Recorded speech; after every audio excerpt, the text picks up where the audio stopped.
if I could be in my shoes 10 years ago talking to myself today, I think one thing I've learned is to continue to be curious and try and learn as much as you can, but embrace what you're naturally good at. And I've got a couple things I think I'm better at naturally than others, but it's really combining those traits. The people that are running companies are the best at their job, can do their superpower very well, but then they can relate on the other side too.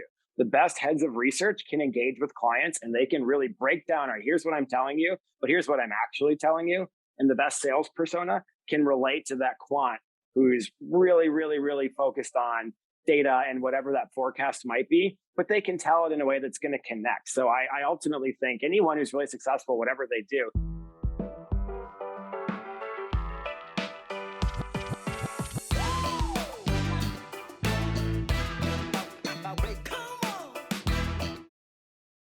Thank you so much for tuning into the show. And don't forget to hit the subscribe button.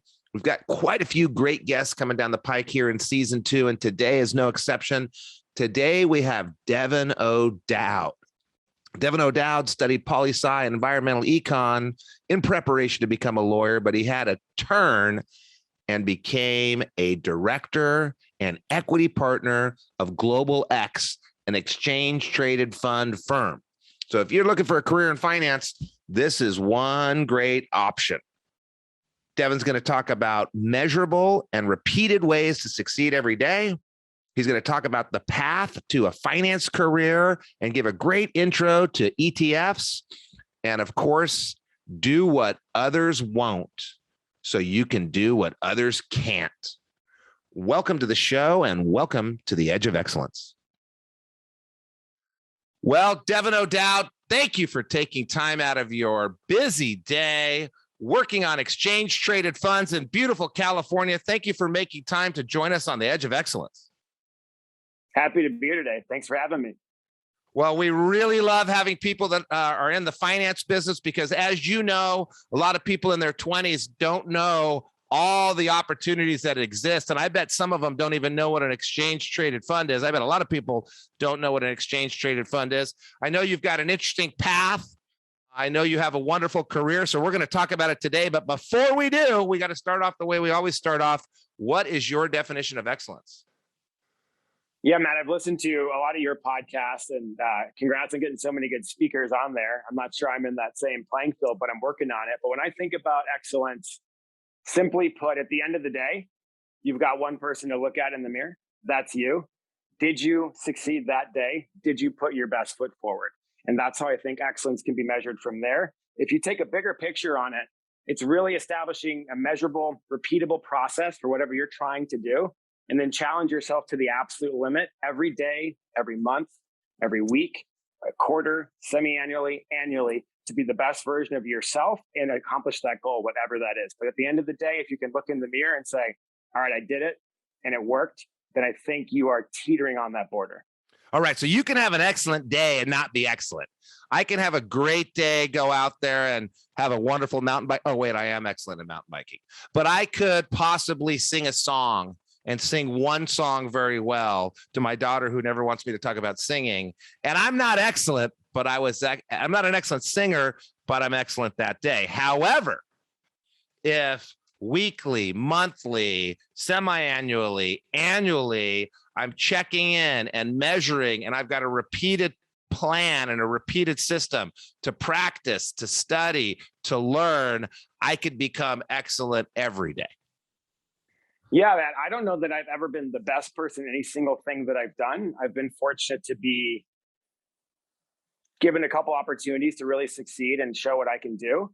But I've got a very good system and process on that. And at the end of the day, it's all about integrity. And if you can look yourself and say, all right, I put my best foot forward today, I fully believe that that inertia will help you achieve excellence. Have you ever read the book Atomic Habits? I have not, but I'll put it on my list. Yeah, I haven't either, but everyone tells me I should. But I have read a bunch of blogs about it. And I think if you've got habits circled around whatever you're trying to do, and you can execute on those habits, and those habits are above and beyond those of your peers, whether you're a college student, a recent grad, or someone in the middle of their career, you are really the sum of the weakest link. If you have great habits, you can achieve excellence. And while I will not put myself in the camp of excellent at anything, I do have good habits and I'm working on it every day. And that's created a pretty good story arc for me so far. Well, if you're looking to work on your confidence and arrogance, you came to the right place, because this is a podcast that's excellent at arrogance. To back up what you just said, and I've heard this one before, you can be excellent at one thing, not everything. You can be excellent for one day, for many days. You can be excellent almost every day, but you're going to have bad days.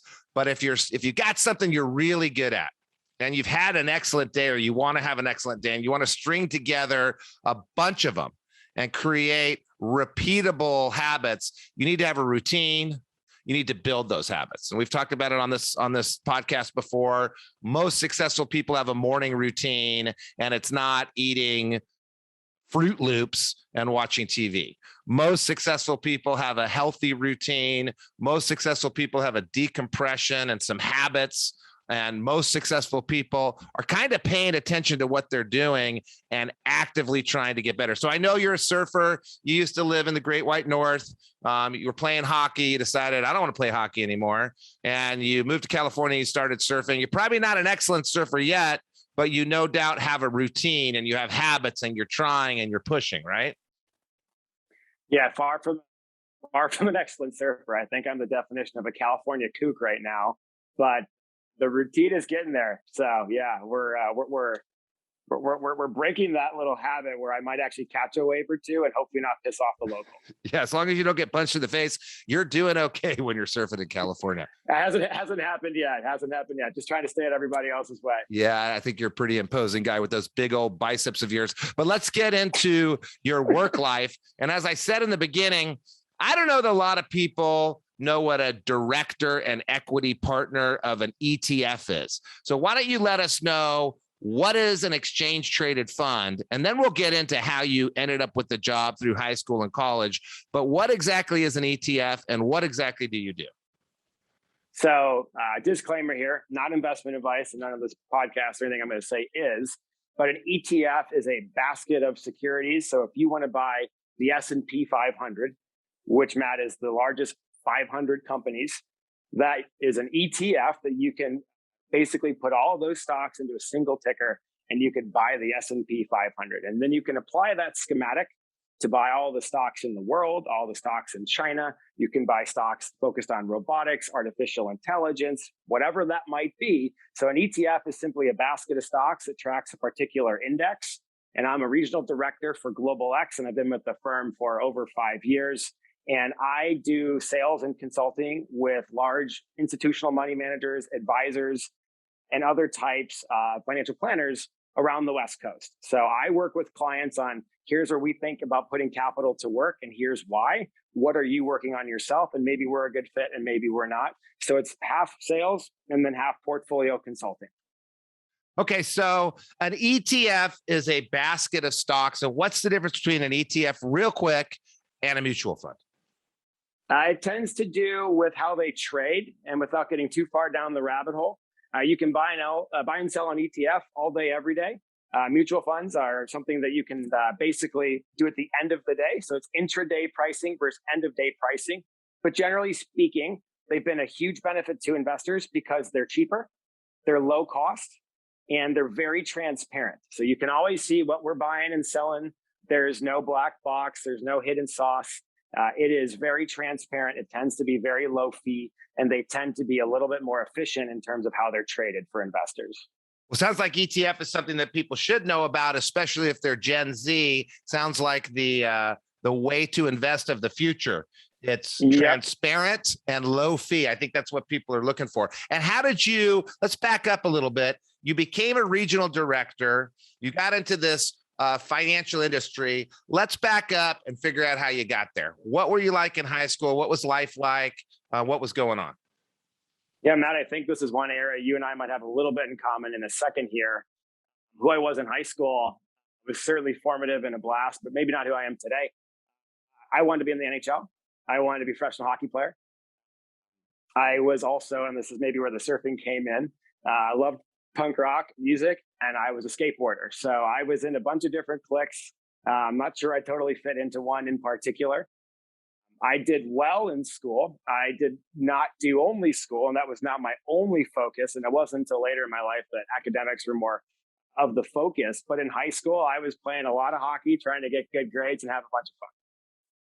All right. So you're playing hockey, you're getting good grades, having a lot of fun, but you wanted to be a professional. I get the NHL because you're playing hockey. You wanted to be a professional skateboarder too. And was that when you were a little kid, like I wanted to be a rock star, or is that a legitimate goal of yours when you're 16 through 18? No, so not a professional skateboarder. That was my hobby. So I kind of punted on that because skateboarding and hockey don't go too well together. You're going to get hurt doing one or the other, right? So sacrifice the skateboarding career, though I do still attempt to skateboard out here along with the surfing. And I focused on hockey, and I wanted to get a scholarship to play hockey. And I wanted so bad, Matt, you might know this, but if you don't, when you're getting recruited to play hockey, it's a little bit different than being football or soccer or basketball. Most kids you see take off 1 to 3 years. They do a gap year to play what they call junior hockey. You don't get paid, but it's basically a semi-professional type of schedule, and you get recruited out of that. Now, you can't see me through this screen, but I'm not the tallest guy you'll ever see. And I was a talented hockey player, but I wasn't the biggest. So recruiting for me, I would have had to take 1 to 3 years off of school to go achieve that goal of being a Division I hockey player. So I tried out for a bunch of teams after high school in the junior ranks and made some camp invites and had a couple teams I could go play for. Almost played hockey in El Paso, Texas, and also almost played hockey up in the UP in Michigan, but ultimately pulled out and walked onto a D3 team without playing junior hockey at all because I wanted to play NCAA hockey. I did not want to go forego college. And honestly, I knew, all right, I might go duke it out for 3 years and be a 21-year-old freshman. I'm never going to get the best education or a paycheck if I'm playing hockey. So where can I go to a good school and still play? So, you got to have a bit of an existential life analysis at that point. It was pretty clear I was not going to be a Chicago Blackhawk, but I could still play and then ultimately go to school and focus on my education. So that's what I did. And to kind of bring it home for you, I went to a school with 1,200 kids in the middle of Pennsylvania, in Hershey, Pennsylvania. Actually, it was technically called Annville. And where I went to college, I had maybe 1,200 kids total. Where I went to high school, I had 1,100 kids in my grade. And it became very clear that I did not want my career to be in that surrounding area. No offense to Pennsylvania, but I'm from Chicago, grew up in the big city. So I wound up transferring to University of Illinois, Champaign-Urbana. So I did not finish out playing NCAA hockey, but I did play hockey all 4 years in school and finished at University of Illinois and did a bunch of other stuff that we can chat about. But that's kind of what brought me from my high school years into college when things got a little bit more serious. So pretty good grades, greatest grades. Which was it? I had good grades in high school. I did not have straight A's, but I did well. I did well on my ACTs, but really started to focus on the academics once I got to school. And college was a good realization because I knew I wanted to transfer pretty quickly. So I hit the books really hard fall semester, freshman year, because it became pretty clear. The logo for the school that I went to, Matt, was the Flying Dutchman. And it was basically an Amish country. There was one bar, a couple places to buy some pizza, and 2 gas stations. And that was, I was pretty sure that for me was not the environment I wanted for the next 4 years. So although great opportunity, great people, really good academic school, that just wasn't the path for me. So I buckled down, hit the books pretty hard so I could transfer to where I wanted to go, which was University of Illinois in Champaign, which is my home state. Yeah, from 1,100 kids in the whole college to 1,100 people in the class. That sounds different. Very different. So you were looking for a different tribe. You're looking for a different home. And there's lots of people that want an 1,100 or a 3,000 person college. There's lots of people that want a huge college. There's lots of people that want one in the middle. Point is, you're out there searching, you're trying new things, you're getting out of your comfort zone. And we see a lot, you have the path of pretty good grades. My grandfather used to always tell me he wouldn't hire somebody with straight A's. He wanted the B student. I think that was to make me feel better when I got B's. Yep. But there's something to be said for the balance. So you had the school, you had the social, you had the skateboarding, you had the sport that you're pretty good at, good enough to play in college. You go to college, you realize you have that epiphany. And if you haven't had the epiphany yet, it might be time. Not everybody gets to play in the NHL or the NBA or my favorite, baseball. Everybody thinks they're going to play professional baseball. I don't want to take dreams away. I got a daughter that wants to be a professional singer, and I'm always thinking about what's the backup plan. Don't let me take your dream away, but it's good to have a backup plan. It's good to have a backup plan. So you started studying finance. You decided you wanted to go to Champaign and have a different social experience and a different community experience. So what was life like in college? How did you see yourself in college? So Matt, this is where you and I have a little bit in common. I believe you wanted to be maybe ultimately a politician, but a stint as a lawyer first. So that's what I wanted to do. One of my favorite movies of all time, Aaron Brockovich. Did you ever see that one? Yes, and I remember back in the day. Now I have to confess that Devan and I have known each other for a while, and Devan popped up out of the blue to check in on me, and I said, "Hey, you got to come on the podcast." But I remember, I don't know how many years ago it was, but I remember meeting Devan, and I don't remember everything everybody says, but I do remember certain things, and I remember you telling me you wanted to be the next Aaron Brockovich, and I thought, you don't look anything like her, Devan. Yeah, no, Sandra Bullock is a lot better looking than I am. That is one fact I think we can say on this podcast. But I've always wanted to find a role where you're making an impact about something you're passionate about, whatever that is. Actually, University of Illinois, one of my degrees was environmental economics and law, but that was my trajectory. So where I was in school freshman year, I was political science and then business. And then at the University of Illinois, I pursued a similar track. Side note for anyone transferring, and again, I learned this through the backhanded way. I could not be actually a business major. And it's part of the reason that you and I met, Matt. Once I transferred, I was already beyond the prereqs there and couldn't get into the business school. So I focused on political science, environmental econ, didn't matter, was in a business fraternity, played hockey, was in a social fraternity, and then ultimately wound up doing college works as well. So I had a pretty jam-packed day to day, and it was a really, really good experience for me because I had a lot of folks who were better and smarter at other things I was interested in a lot of groups that I played around. And I got to play hockey, and I got to do a bunch of internships and interviews and take a bunch of classes that I was interested in. And parties were fun, and I certainly did that too. But I really got to live my dream out and try as many things as I possibly could to figure out, all right, what are my strengths? What are the superpowers I have? Where do I need a little bit of work? What can I work on? So University of Illinois was an incredible experience and a great chance to really kind of get to know myself a little bit better. And I was really busy, and it was a lot of fun. Well, we have to stop for a community service announcement. This happened, by the way, the last time I recorded a podcast. I had my buddy Steve Brazil on, and he mentioned to me that his son that went to Berkeley and played football at Berkeley didn't have enough time to do other things. And I had to stop him and say, wait a second, because it's a community service announcement because parents are brainwashing their children into thinking sports are enough, Devan. You don't get good grades and you have the sport that'll get you there. So you had the sport, you had the good grades, and you were smart enough to know it won't get you there. So you did the business frat, the social frat, the college works thing, a bunch of time consuming things. And there's a lot of parents listening right now thinking, oh, Devan's must be a superhero. Devan must have had more hours in the day than everybody else. Nope. Devan had 24 hours and your kids are playing a lot of video games. It's time to put the joystick down, get a job, join an organization, play a sport, and get good grades. Because if you want to live on the edge of excellence, you got to be able to juggle a bunch of things. And was it hard, Devan? Was it hard to be in two fraternities? And I know the social fraternity sucks up a lot of time. Was it hard to have a 20-hour-a-week job at College Works that comes with a lot of stress and get good grades in your dual major? It wasn't easy. And I think, Matt, pat on the back for you, one of the early trainings you did was on time management. And I actually found that I was a lot more productive. If I had not a ton to do, probably wouldn't get a whole lot done. And if I had a ton to do, I would get a lot done and then some because you learn how to use your time. So initial sticker shock, absolutely. You wake up every morning and you say, holy cow, this is a joke. There's no way I'm going to get this done. And once you put a little bit of structure around it, the world is your oyster. So it worked out. But yeah, it was tough at first, but I actually think it made things easier in the big picture. Yeah, easy in the long run's good, but it usually comes with hard in the short run. Easy in the short run oftentimes is the wrong choice. So it was a rhetorical question. Of course it was hard. Of course, it's harder to be in two fraternities, have a job, and go to school. But if you want to retire by 35, which I hear that a lot. I want to have all my investments and manage them when I'm 35. Yeah, everybody does. But if you want to have any chance of doing that at maybe 45 or 50, 35 is pretty rough. Although I did see the Kardashians on Saturday Night Live. They've done pretty well with that.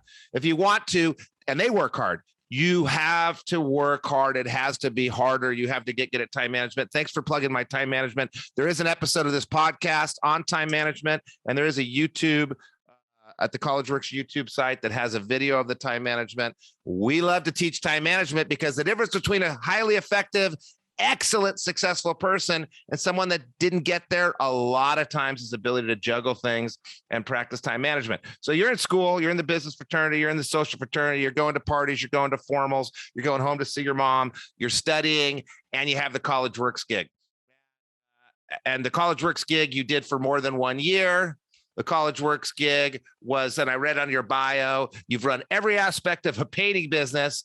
Then you've also trained employees, managed a research-oriented software book of business, assisted clients in investment analysis at Morningstar, and now you focus on growing global X's and your client's business as director, covering institutions, RIAs, independents, and wirehouses. So if you want to have that many words that you don't know about what they mean in your title, you've got to do the juggling. So tell us about, go ahead. That's good. Just ad lib. If you want to enter an industry with a lot of nonsensical ad libs, adjectives, adverbs, and nouns, financial services is a good way to do it. Yeah, and I'm glad you're here because we had Allie Becker that's going to go work with Joe Duran at Goldman Sachs, and I know you know Joe, and I know you know of Allie. We've had Rob Lovato that was working in some element of the finance industry. We've had some real estate people here. I don't know if we've had an investment banker yet. We're going to get one, but the finance industry is so attractive to highly successful high school and college students. They know that there's something good out there. What's the best part of working in the finance industry? And what's your advice on how to get started in the finance industry if you're coming out of college or maybe you're a couple years out of college? Yeah, and maybe a bit of a link here for you too, Matt. I think the most fun part about working in the investment business, and this sounds pretty cliche, but there really are no 2 days that are the same, because there's this giant thing called the market that a lot of people think they know what's going on. And I don't know that anyone's ever really been able to put a good pinpoint on that, maybe just be a little more consistent than some others. It changes every day. And that's what makes it fun. You've got to be on your A game. When you're not working, you need to be reading. And when you're not reading, you need to be working to kind of stay ahead of the curve. So if your natural persona is, all right, well, I've got this set of data and analysis that I can do to stay ahead of the curve, I'm going to do that. And some folks, they're naturally good at cranking out Excels and doing cash flow analysis and budgeting and modeling. Other folks are really good at sales and they're good at getting in front of clients and winning that business. Some folks are good at a combination of those two skill sets. So there's a lot of ways to go about it. So Matt, what I did in school, and this is attributable to CollegeWorks, is I put myself around a bunch of people who were better at things than I was and high performers. And I interviewed like crazy. And I had a job offer for a company called Morningstar, which is an investment research firm in Chicago, into their development program. I think the second week of Thanksgiving, my senior year. And I had, I was in way too many things in college and hockey and all that. So my senior year, I said, all right, well, if I get a job and I like it, I'm not taking the LSAT. And I got an offer to take that job, a couple of weeks into second semester senior year. So I took it and have not looked back since. I interviewed a couple of lawyers when I was trying to understand what do I want to do? And I tried to get a feel for it. Every single one of them said, don't be a lawyer. And that was pretty discouraging to hear because that was the track that I was on. But was that because they know that they're bloodsuckers and all lawyers are bloodsuckers? I didn't say that. You did. Well, this is how I eliminate some of my listenership is I make fun of lawyers. And it's also how I get other listeners that are more like me, people that don't like lawyers, but keep going. Well, I can't say that from a personal experience, but I just knew that none of them seemed to be really happy about what they were doing. And I worked for a great firm called Morningstar that, hires a lot of really smart folks. And I had an idea of what I wanted to do. I liked working with clients. I like the concept of starting every day at zero. I like that opportunity to go build a book of business, but also do research and come up with a strong thesis as to why you think what you think. Because if you're ultimately engaging with clients and you have a lot of material to back it up with, you're going to do a lot better with whatever that client engagement is. So I interviewed like crazy. I did a lot of practice interviews, sent a lot of emails out. LinkedIn wasn't a big thing then, but I was on it, and that did help actually. So that's how I broke into the industry. As I went to career fair and I was able to explain what I did. But Matt, here's your tie-in. I was banging on doors probably sometime in early March in Chicago where it's 10 degrees outside, and I happened to bang on the door of a hockey family of a guy who used to drive me to hockey practice 5-6 years prior. He said, "Come on in," and gave him an estimate that day. A year and a half, 2 years later, I had graduated. He called me out of the blue and said, "Devin, what are you doing?" I said, "Well, I work in Morningstar." He goes, "No kidding. So you're in the business?" I said, "Yes, I'm in the investment business." He goes, "Awesome. Let's grab lunch next week." I said, "Perfect. We'd love to see you, Mr. Balch." He goes, "Call me Mike." Perfect. Had lunch with Mike, and he was hiring. He was the head of sales for an investment firm to help build out their sales and consulting team. And he said, "Remember that thing you did in college where you had all those employees, you had your set of products?" He goes, "This is the closest thing to running your own business you can possibly do until you actually do run your own business." So I've always wanted to be an entrepreneur. I still want to be an entrepreneur. Many of your other podcast guests have been, would like to learn from them. But I definitely am an entrepreneur, and I've gotten that opportunity to build a business here. And so he hired me and said, "This is the same thing you were doing, higher margin product, far more interesting than anything that you were doing before if you're interested in investments. And it gives you the opportunity to learn and work with a lot of really smart people." So I am technically what they would refer to as an investment wholesaler, but I quite literally got this job from banging on doors for College Works Painting when I was maybe 19 or 20 years old, and haven't looked back since. And for reference for your guests, I'm been out of the school for 9 years now. So I'm just about to hit the decade mark in my career, and have been very, very fortunate for some good opportunities, but a lot of the prep work came through CWP. Well, I really appreciate you saying that's very kind of you. There's a lot to unpack there. So I'm going to back up a little bit. So you mentioned a few things that get you to this edge of excellence. You mentioned a few things that keep people wanting to hire you, getting job offers, getting calls out of the blue, rising up the ranks in a short 10 years. By the way, 10 years isn't that much time. So first you said you love it because no 2 days are the same. You've got market changes. You also have clients that change. So you're dealing with a different client on a different market day, maybe in a different city every day. That's pretty exciting. You said that there are some people that are good at cash flow modeling in Excel. We'll call those the C personality types from DISC, if you know what DISC is. There's others that are really good at closing and sales and explaining things. And then you said there's a third group that do both. So you've kind of put people into two tranches, just like the Discord does. And if you want to be an ETF manager, a hedge fund manager, an investment planner, a financial planner, an iBanker, a family office manager, there's room for you, because you can be on the cash flow modeling Excel side, or you can be on the pitch, close deals, and sell side, right? So you find that any type of person can be in Global X. You probably have all different personality types with all different backgrounds. It's finding which of those areas are best for you. And while you like charts and analysis, you also loved the going out and finding clients. So you went on the find clients and help clients find the right product side of the business, right? Correct. And if I could be in my shoes 10 years ago talking to myself today, I think one thing I've learned is to continue to be curious and try and learn as much as you can, but embrace what you're naturally good at. And I've got a couple things I think I'm better at naturally than others, but it's really combining those traits. The people that are running companies are the best at their job, can do their superpower very well, but then they can relate on the other side too. The best heads of research can engage with clients and they can really break down, all right, here's what I'm telling you, but here's what I'm actually telling you.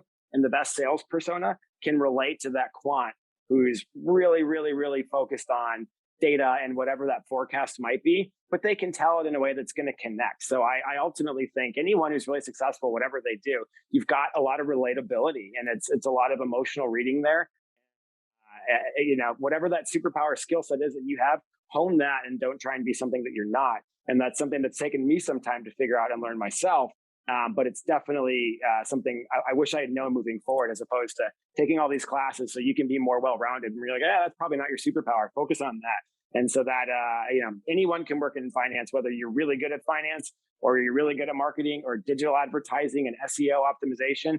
There's a job for you. It's just finding the career and the company that you like working with.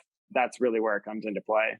Yeah, and you've got to go research. Well, you talked about you talked about a lot of routines. You said in the beginning, you have a successful day, but long-term excellence comes from measurable, repeatable methods. You talked about routines and habits. You talked about how you wake up and you do reading. You're staying ahead. You talked about how in college you wanted to try a bunch of things, maybe some things that weren't really in your wheelhouse. And I was going to argue the opposite of what you said. For me, college is a place to go do a bunch of things that you would never do.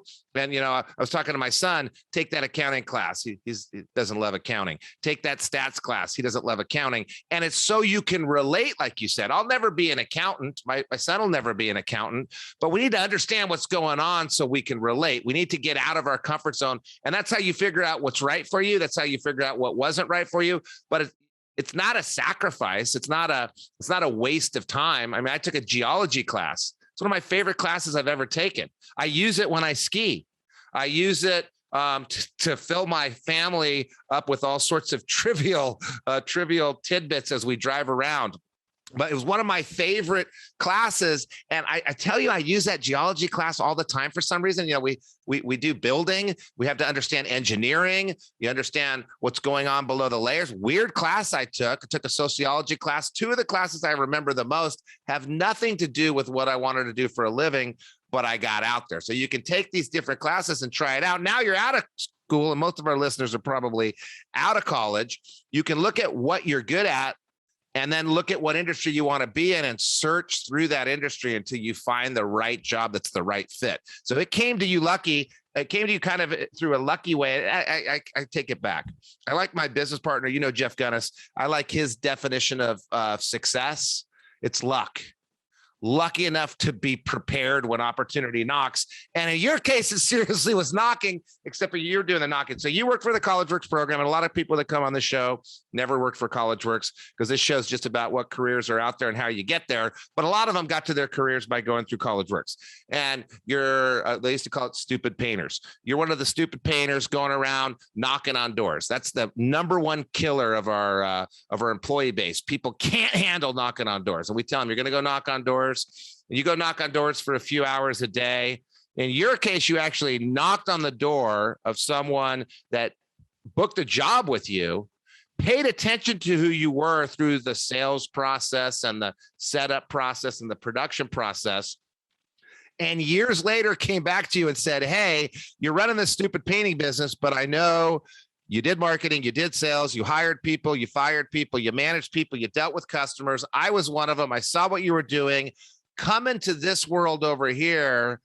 It's exactly the same thing. Did I catch you right? Is that what you just said?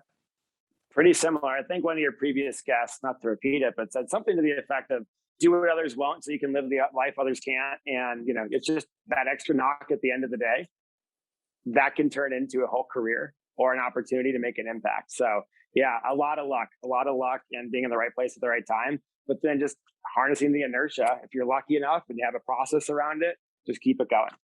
Ooh, and I think that was Danny Sonnenschein, who happens to be a lawyer. I can't believe we're back on the legal topic again. You're dragging me down, but let's move on. When you were in high school and when you were in college, did you know that you needed to separate yourself, or did you get lucky? In high school, I was way too focused on hockey and having fun and keeping decent grades, but I wasn't a straight A student, so definitely not then. In college, I did. I joined a bunch of groups of folks who I noticed pretty quickly, these folks are really, really sharp, but I want to have an impact on this world, and I want to figure out exactly how to do that. And I don't know what my calling is at that point in time, but if I can suck it all in and work harder than everybody else, I could. So when folks were at the bars at 5 or 6 o'clock, I'd hit the books until 7 or 8, and then I would go meet them. So it was definitely a wake up call for myself where I didn't want a traditional life. I could sacrifice the happy hour so I could go have drinks while skiing in Utah or whatever that was. And so I knew pretty quickly that I wasn't the smartest guy in the room. So it was a wake up call. Like, get to work and figure out how you can separate yourself from the pack. I was not a quote unquote natural by any means, nor do I think I am today. But if you work hard enough, you'll catch up. Yeah. So you figured it out eventually. So you got through, you're having a great time. Eventually you wake up and say, okay, if I want the good time to keep going, I better do something that allows it to keep going. Right? You need to do something early in life so you can do what you want to do later in life. You need to do what others won't do so you can do what others can't do later in life. I love that quote too. So you're hanging out with the right people. And you mentioned that earlier. You hung out with successful people. We've heard you are the sum of your 5 closest friends. You're hanging out with the right people. Maybe they're working harder. Maybe they're making less time, wasting less time, excuse me. And then you realize, wait a second, all my buddies, and this could be your buddies in college. If you're driving in your car right now, listening on 1.5 speed, you might have that buddy in your car. Is that buddy in your car dragging you up or dragging you down? Devan was hanging out with people dragging him up. So when he went and studied till 11 o'clock at night, they probably were supportive, or were they like my friends telling you you're crazy for studying that much? Yeah, it was definitely like, hey, dude, like, where are you? We're getting going. I'm like, I'll be there in a little bit, kind of situation. Okay, so even though you're hanging out with the right people, you sometimes have to let them down. Are you bummed that on some random Thursday 10 years ago, you let your buddy down and didn't go drinking with him from 9 to 11? No, I was happy I met him at midnight instead, so it all worked out. Yeah, there are some I had the same experience. Stewie, why are you working so hard? Stewie, it doesn't matter what you know, it matters who you know. I used to hear that all the time. It doesn't matter what you know or who you know. It matters what you do with what you know and who you know. And the what you do part usually requires some effort. So I dealt with that. I would do the studying on campus, and I'm always baffled by it. And I hear people, I listen to interviews once in a while. I was listening to one. I didn't have time for work last year. Why not? I had my tennis and I had my college. All right. So what did you do with your free time? It's always the same. Played video games, hung out with friends. Okay. Sounds good. I hang out with friends. I don't play video games because I'm an old fart, but I would if I wasn't so old. It's just, how much time do you spend with your friends, and how much time do you spend playing video games versus how much time you're doing things that will make your life easier later on because you're ahead of the curve. If you can get way ahead of the curve early, it's easier to stay ahead of the curve than always playing catch up, right? Definitely easier. And if you start to kind of build it in, you have fun with it. I mean, I work hard. Is my job what I want to do every single day, all day, every day at this point in my career? No. But I like most of what I do. I like what our firm does. And I was able to get lucky and then align my skill set with my interest and good people, so that it really, it continues to give you the opportunity to grow and to learn. If you're not moving forward, you're moving backward, right? So in this case, just keep elevating yourself consistently over time. I haven't had a moonshot $1 billion IPO yet. That pisses me off every single day. Next time we do this call, maybe we'll be a step closer. But until then, keep working at it, and you'll get there if you kind of stay ahead of the ball. Yeah. I haven't had a moonshot $1 billion IPO yet. Neither have I. But if you don't have that attitude that you're kind of bummed out. I was sitting with my friend Scott, and I'm not supposed to say names, but his name's Scott, and he's super successful. And we're sitting on this bus, and we're on a bus in Argentina and Patagonia, and he'd done more things than just about anybody I know. And I said, "Hey, you must be pretty proud of yourself." He said, "No, I feel really bad. Other people I knew have kicked my butt." And I was about to say companies, which I won't. And I've never forgotten. I remind him about that all the time. The most successful people are always striving for more. And it doesn't mean you're not balanced. Devan was down staying in Laguna Beach, surfing this weekend with his fiance. Devan goes to concerts. Devan has friends, but there's 168 hours in a week. You're working 20 of them. What's happening to the other 148? You're working 40 of them, or you're going to school for 16 hours. And Devan mentioned in the beginning, way back in the beginning, he did a lot of things and figured out how to manage his time. So if you're on a college campus or a high school campus or just out, what are you doing that's productive? Who are you hanging out with that makes you productive? And my favorite question to you, Devan, what sacrifices are you making? What sacrifices did you make back in your early part of life that you'll never regret? If you could go back, you would tell yourself to do again? I missed a lot of the proms or the homecomings or whatever it was for the hockey game to compete for a state title, or the homecoming or turnabout dance to go bang on doors in the front yard and get told no and you're crazy. I learned more from getting told to get out of here than I ever have, because I learned how to fail pretty early and get told no. And that really fires you up to start coming back even harder. So every time I had a chance to go do whatever the normal thing was, and I did the non-normal thing, whatever that was, I benefited from that more than any positive affirmation experience I've ever had. Getting told no, failing hard, having a door shut in your face. At some point, it almost becomes an exercise in futility and kind of fun. And it kind of just keeps you going. So for every no you get, every time I got one of those and passed up on that opportunity to go do that, you kind of relish in that experience a little bit. And I think that's that internal bug, and that is definitely an experience I would never pass up again. Yeah, Elvis Presley went to 52 record companies before he got his first yes. Lady Gaga went to Juilliard, but not for singing. She went for drama because she didn't get in as a musician. And the list goes on and on and on. Do you remember your first no? How'd you feel after the first one? Your blood, well, I was cold outside because it's Chicago, right? But then the internal body temp hit about 165. So yeah, I definitely remember the first snow because it had snowed, and I got a behind the screen door, but opened the actual door. Get out of here! I'm like, okay, here we go. That was fun. So yeah, I do remember the first snow for sure. So I remember not the first no, but my first time doing any marketing or sales was also for College Works.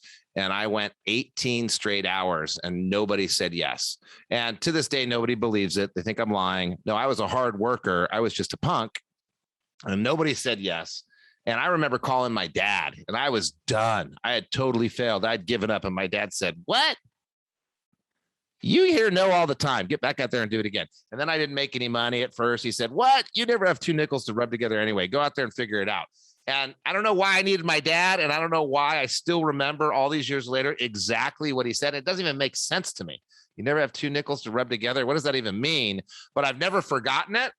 And I went back out there, and then it kind of became a game for me too. It was so painful at first, but think about all the things that are painful at first. First time you jump off a diving board, you're scared, you do it. First time you ski down a hill, you're scared, but you do it. First time you ride a bike, you probably crash on pavement and bleed, but you do it again. First time you try something hard in business, or you try something hard in entertainment, there's usually some rejection that you got to deal with, and it's usually really rough, but you get over it after a few of them, right? And then you look back and laugh at it. I think you learn to love the sacrifice at a certain point. And once you do have a little bit of success, that feeling outweighs any time you get hit in the face and said no by a long shot.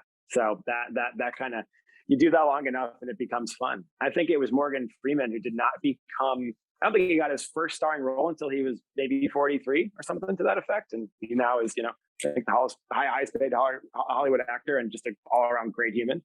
So yeah, you can't plan all of it. That's for sure. Well, you love accomplishment. You don't love sacrifice. You don't love pain. You don't love rejection. You love accomplishment. And once you've had a little taste of it, it comes with pain and rejection and a little bit of turmoil. You didn't become a great hockey player without falling down and losing some games. You don't become great in anything unless there's a little bit of sacrifice and a little bit of pain. And you learn in time that it's the process, and you learn to love the process, and the pain and the stings are really the sign that you're learning. It's like you go work out and your muscles hurt in the morning. That's the sign they're growing, right? That pain is a good thing. Yeah. And I think the next thing that I'm really working on my career, and you'll find this is trying to understand how to take all the stuff we've chatted about and have impact. What's your mark on the world? How are you going to make it a better place? How do you make those around you better people? How do you help those in the community that actually need it? And I think a lot of folks, at least in my early career shoes, I was so focused on getting over that hill of success that I almost lost sight of that for one point. And now it's really trying to understand how to put more focus on that if you can combine those traits and have that passion, I think you can make every day an awesome day. So that's kind of the next story arc of my career that I'm going after, is how do I have a bigger impact, not just on my own career, but in a bigger perspective in the world and make it a better place. And I know you do a lot of that, but I think that process is the same. You just got to find what you're passionate about and then create good habits around it. Yeah, and I'll leave you with this. A lot of people have that success to significant struggle. How am I going to go from being successful to significant? And I thought about it too. And then I realized one day, wait a second, my business does this. My whole life is helping other people find success. So wait a second, Devan O'Dowd, don't you help all these people figure out how to get more out of their investments, get more out of their retirement fund? Don't you deliver unbelievable value through advice? Aren't you making everybody's life a little more successful and impacting a whole bunch of people every day? Well, it's a good point. We're trying to. We're definitely trying to. Yeah, people like to think that they need to go out there and work hard and make a bunch of money and then go make the world better. No, do it every single day. Why not? Do it every day. And you do, Devan O'Dowd. And thank you so much for coming on the podcast today and joining us on the Edge of Excellence.